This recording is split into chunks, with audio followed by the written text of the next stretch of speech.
Ladies and gentlemen, the President of the Philippines, President Rodrigo Duterte. Ikaw ang Pangulo para sa pagbabago. Sawa na ang Ladies and gentlemen, bayan ko sa magnanakaw. good afternoon, ladies and gentlemen. To begin with, may we join everyone to witness the unveiling of the Quincentennial Marker.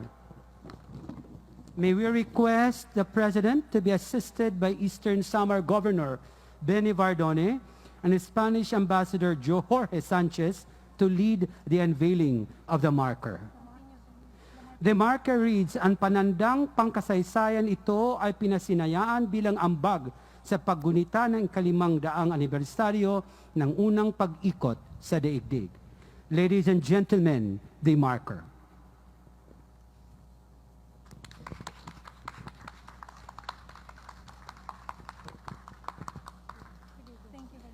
Thank you very much, sir.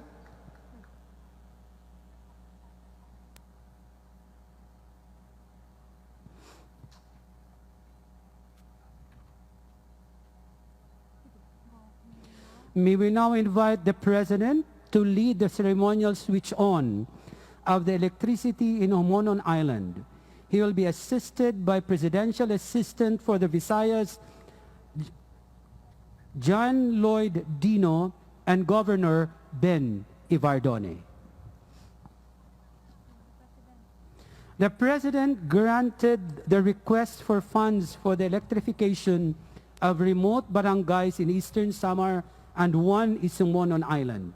On the count of 3, 2, and 1.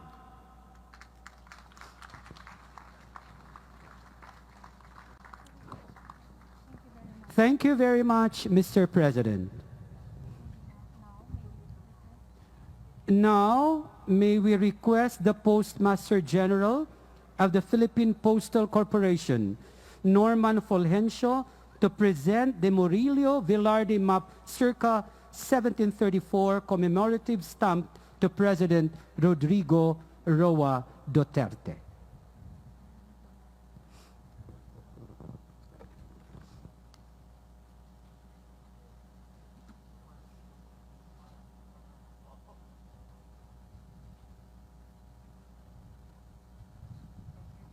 Thank you, Postmaster General Fulgencio.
Once again, ladies and gentlemen, the President of the Philippines, President Rodrigo Duterte.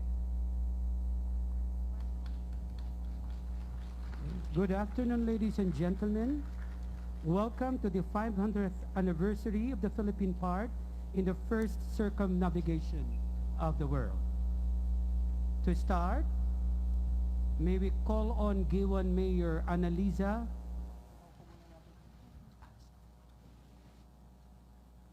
May we now please be seated? May I call on Mayor Annalisa Gonzalez Cuan for her welcome remarks.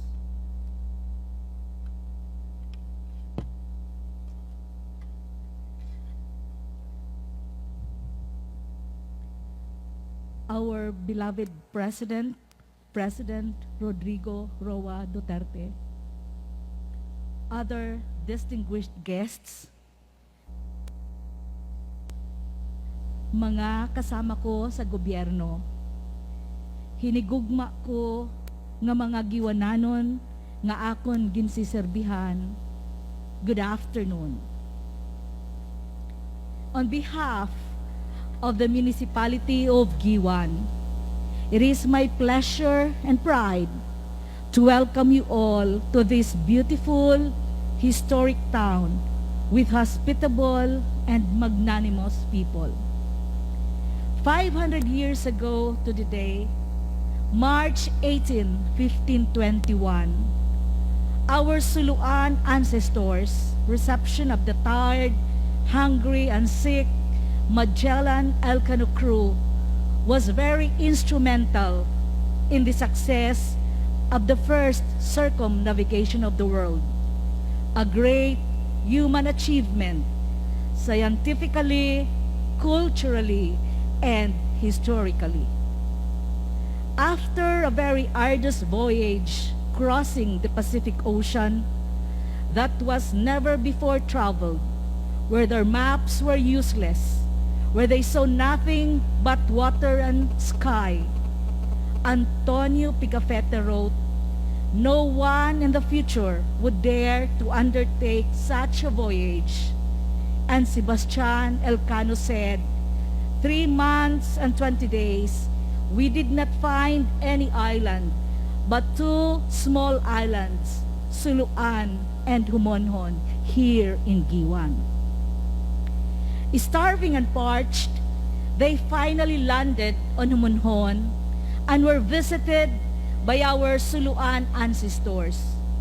They gave them food, drink, and friendship, which perhaps lifted their spirits enough to get them over the shame of failure, frustration, and disappointment. The Suluanons' compassion and ready, wholehearted friendship may have given them the strength to complete what they started. Allow me to conclude that without our Suluan ancestors, the Magellan Elcano fleet might have not been able to complete the circumnavigation. Kindness, help, and humanity, these are the Guiuananons' gift to the world. 500 years ago, and up to now, we have shown our humanity to strangers coming to our shores. Humanity is our heritage. This is us. This is who we are as Guiuananons and Filipinos. President Duterte, we thank you for the support of the national government to the Quincentennial commemoration of the Philippine part of the first circumnavigation of the world. We welcome you with our most humble spirit of hospitality, friendship, and goodwill. My people here are so excited to see you in person. Not only did we prepare for these Quincentennial commemorations, but also for your visit. If you go around Guiuan, you will see that our 60 barangays exhausted all efforts to prepare for you. I was so happy seeing the people cleaning their streets and houses, even if they knew that you would not be able to go to their places. We really find joy in welcoming anybody. And on this historic visit, we especially welcome you. Thank you for visiting your people of Guiuan, Mr. President. Thank you, and thank you very much.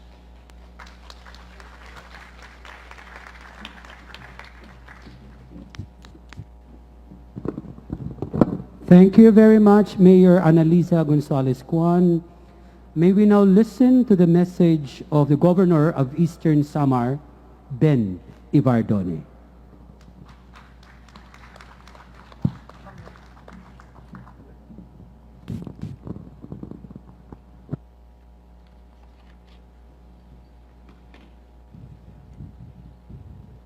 Mr. President,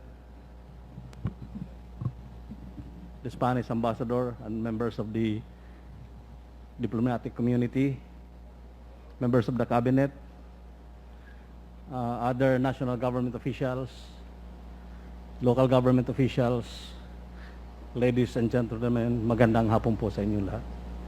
First of all, Mr. President, thank you for accepting my invitation to this historic event. Thank you also, Senator Bongo, yung tunay na senador na may malasakit, for gracing this occasion. We are deeply honored by your presence. As most of us know, 500 years ago, a Spanish expedition led by Ferdinand Magellan came ashore in the island of Homonhon. After 4 months of voyage from the Atlantic and Pacific Oceans, the Spanish crew was starving, dehydrated, depressed, and on the brink of death.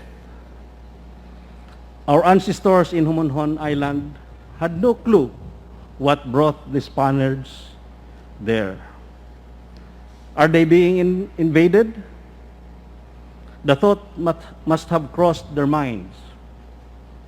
But seeing their visitors in despair and in need of help, our ancestors set aside fears and suspicions and shared their food and water.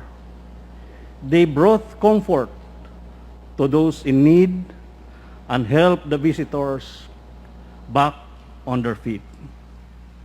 Without this great act of humanity, Magellan's bid to become the first to circumnavigate the globe would have ended right then and there. Our ancestors acted with magnanimity and compassion, notwithstanding race, creed, or language barrier. They restored our faith in humanity. As we mark the start of the Philippine Quincentennial Commemoration in our beloved province of Eastern Samar, let us emulate the same spirit that our ancestors displayed half a century ago. Let us show our compassion to those who are in need, most especially those who are losing hope because of the COVID-19 pandemic. Let us again proclaim to the whole world that we, the Filipino people, and the Samareños are in solidarity with all mankind in trying to bring hope as we battle this pandemic. Let us continue to liven the greatest acts of humanity of our ancestors in these trying times. Maraming salamat at mabuhay ang Pilipinas. Thank you, Governor Ben Ibardone. May we call on now DILG Undersecretary Jonathan Malaya for the overview of the 500th anniversary of the Philippine part in the First Circumnavigation of the world. Mr. President, the Spanish Ambassador, Senator Bongo, members of the Cabinet, Governor Ibardone, our dear mayors from Eastern Samar, and everyone, magandang hapon po sa inyong lahat. I have the honor to read the message of the National Quincentennial Committee led by Executive Secretary Salvador Mindaldea and Chairman Rene Escalante of the National Historical Commission of the Philippines. Let me start this message with a quotation from Antonio Pigafetta, the chronicler of the Magellan-Elcano expedition, the one who proved that the world was indeed round. He wrote, "We ate biscuit, which was no longer biscuit. but powder of biscuits swarming with worms. We drank yellow water that had been putrid for many days. Often we ate sawdust from boards.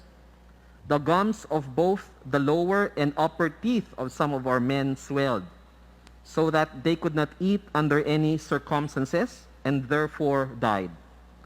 Had not God and His Blessed Mother given us so good weather, we all would have died in that exceeding vast sea. Antonio Pigafetta wrote this entry in his chronicle 3 weeks before they sighted the island of Samar. By the time they reached the eastern Visayas, I would suppose their situation was far much worse than what he described above. As we commemorate the 500 years of the first circumnavigation of the world, I would like to ask 2 questions related to this big event. 1, what is the contribution of our country to this achievement of mankind? 2, what is the significance of this achievement to the present generation? With regard to the first question, allow me to continue reading Pigafetta's account. The Captain General, referring to Magellan, seeing that they were reasonable men, referring to our Waray ancestors of Guiuan, ordered food to be set before them and gave them red caps, mirrors, combs, and bells. When they saw the captain's courtesy, they presented fish, a jar of palm wine, bananas, and coconuts. Pigafetta also wrote that they went ashore in Samar and rested to let their sick comrades recover from the debilitating journey. This account of Pigafetta clearly shows the generosity and magnanimity of our ancestors. This is the major contribution of the people of Samar to this expedition. If they drove the newcomers away from their island, or worse, if they displayed hostile attitude towards them, the expedition might have ended in Samar and the circumnavigation of the world would not have been completed. As regards the second question, I would argue that the event we are commemorating today here in Samar is important to us Filipinos because it says a lot about what kind of people we are.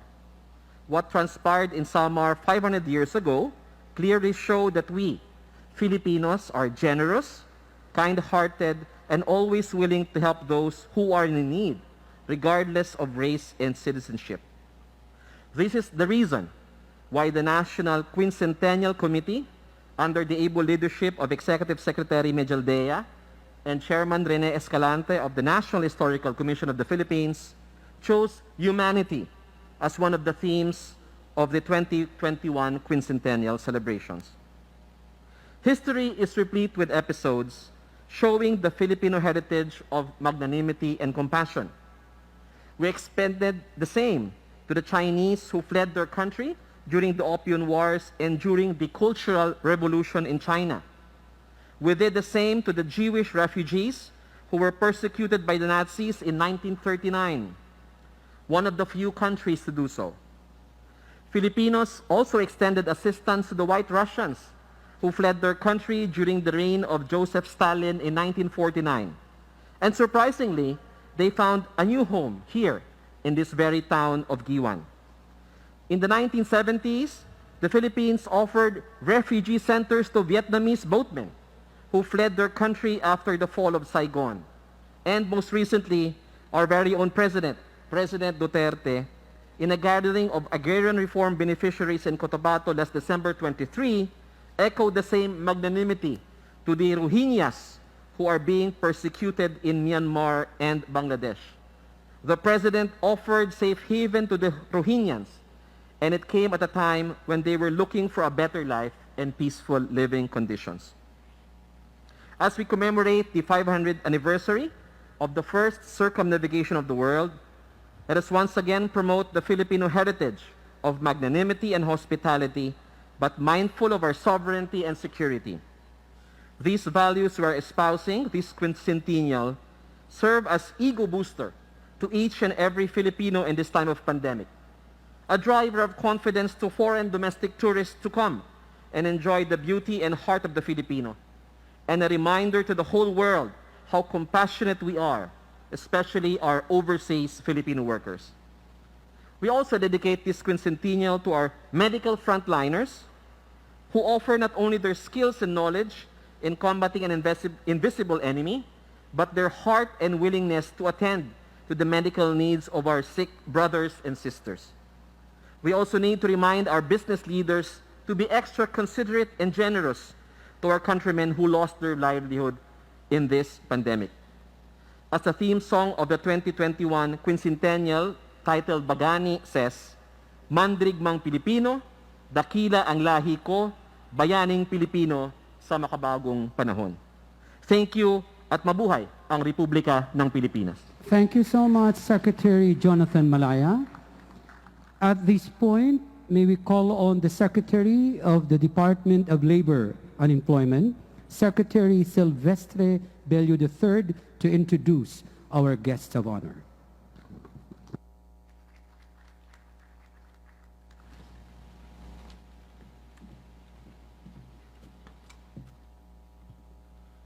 Ang minamahal kong kababayan, mga kaigalan, malaking karangalan at kaligayahan ko na ipaikalala sa inyo ang pinakamamahal natin at nagmamahal na Pangulo ng Republika ng Pilipinas, Mayor Rodrigo Roa Duterte.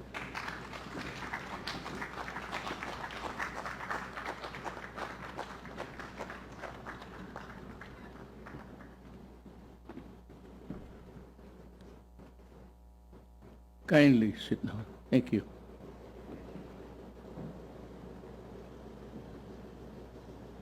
Spain Ambassador to the Philippines, His Excellency George Moraga Sanchez, Labor and Employment Secretary Silvestre Bello, Chief Presidential Legal Counsel Secretary Salvador Panelo, Presidential Assistant for the Visayas Michael Lloyd Dino, Senator Bongo, Eastern Samar Non-District Representative Maria Fe Abunda, Eastern Samar Governor Ibardoni, Ben Guiuan Town Mayor Analisa Gonzalez Juan, the other officers of the Mayor's League, Philippine Postal Corporation Chairman Norman Porhenco, mga kasama sa gobyerno, mga minahal kong kababayan. I would have opted to deliver a longer speech. It's only 2 pages. And I would have wanted to talk about this particular journey to the team that arrived here many years ago. I join you today as we celebrate the 50th anniversary of the arrival of Magellan Elcano expedition in the Philippines, which is one of the most important parts of humanity's first circumnavigation of the globe. The event marked our ancestors' first contact with the Spaniards, and as an opportunity for our forebears to show their unity, magnanimity, and sovereignty to our foreign guests. In Humonhon, our ancestors exemplified the unique generosity of the Filipino when they helped the Spaniards' expeditions depleted crew upon their arrival. A few days later, in the Battle of Mactan, Lapu-Lapu and his warriors, in an exemplary display of firm leadership and extraordinary courage, defeated and drove away the colonials. I hope that we commemorate these events that shaped our history 5 centuries ago. We may reinvigorate the historical and social civic consciousness of the Filipino, especially among the new generation.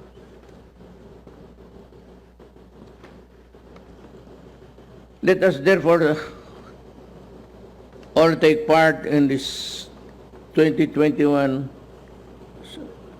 Quincentennial commemorations slated this year, so that we may bring our history, culture, and traditions closer to our hearts. Indeed, history should make us reflect on the past and look beyond our future. We should therefore honor those who have toiled so that we may become a nation we are today, modern, progressive, and ever-thriving. And while the events that we celebrate would therefore lead to the beginning of colonization, the Filipino people can find relief in the knowledge that we have gone far in our efforts to correct the mistakes of the past. As inheritors of this complicated yet glorious past, the duty now rests on the shoulders to continue the aspirations of the forebears. I therefore call on our kababayans to appreciate our rich history and learn from the experience of those that came before us, so that we may never again allow any other tribe to compromise our sovereignty. Invaders who would come and who would stay here and contribute to the richness of our culture, and of course, in the way of how we live.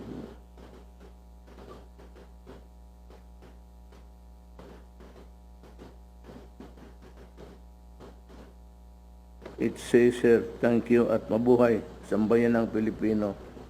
Wala naman. Okay. That's the speech. Usually the presidential staff would prepare a speech. Ano lang, maiksi lang. I want to go to extemporaneous, but this is not the time.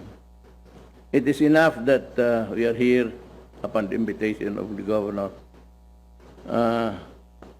And also, I forgot to greet all of you. This is a historic event. And though they may somehow, we may differ in our interpretation. But the fact is that they were here and that contributed something that was good for our country. I do not have anything about religion, but what was really planted here was the sword and the cross of Christianity. Hindi na bale yan. Total sa dumaan na yan. So that we may remember their kindness and their bravery, to extol on their bravery to make this hazardous journey that completed the circumvention of the world. They conquered history, and until now, we are also celebrating because it was the first time that we saw foreigners in our native land. That alone speaks a volume of stories, but we are also conscious of the fact that it was the reality of the moment at that time. So we thank everybody, the ancestors of the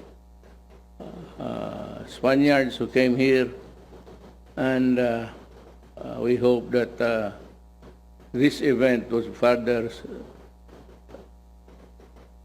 fortify our relations with the Spaniards. Maraming salamat po. Thank you very much, President Rodrigo Duterte, for your attendance in the 500th anniversary of the Philippine part in the First Circumnavigation of the world. We are deeply honored with your presence, and also thank you, Senator Bongo and Governor Benny Bardoni, for joining the President in this momentous activity in the municipality of Guiuan, Eastern Samar.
The governor, I undertook this trip to just see for myself what beautiful island you have. Napakaganda ho na sa taas titignan ang ano ninyo. There's a beautiful place like the beautiful people who are here na nakikita ko. Again, maraming salamat at we have to fly to Tacloban for another TAT, something like, I'd like to talk to the rebels there. Dito, I will have the time, I may come back someday para sa ibang program na. But this time, I would focus my presence and my narratives not against the NPAs, but rather I would talk, if we can find a sense of what we are really fighting for or against government. Maraming salamat po.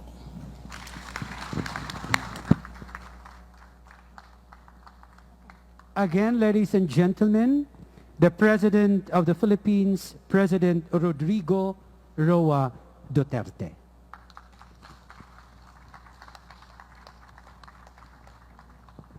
Please remain seated until after the President has left the program venue.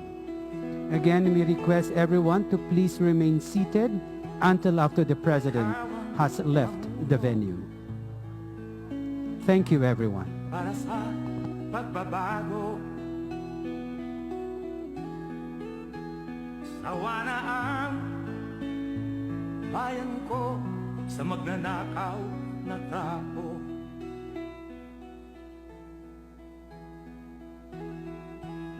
Madilim na kahapon,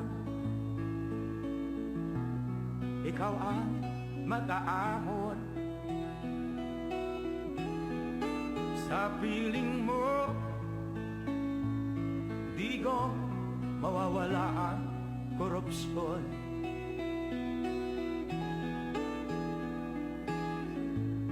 Tayo na, Pilipinas, tayo na magbago. Hawak kamay tayo para sa pag-asenso. Ikaw at ako, tayong lahat kay Rodrigo Duterte, para sa tunay na pagbabago.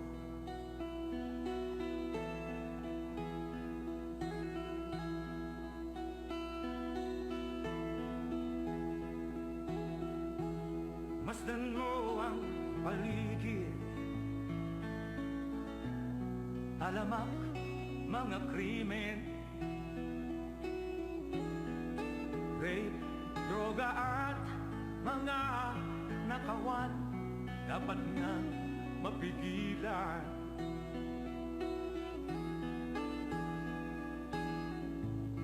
Tayo na, Pilipinas, tayo na magbago.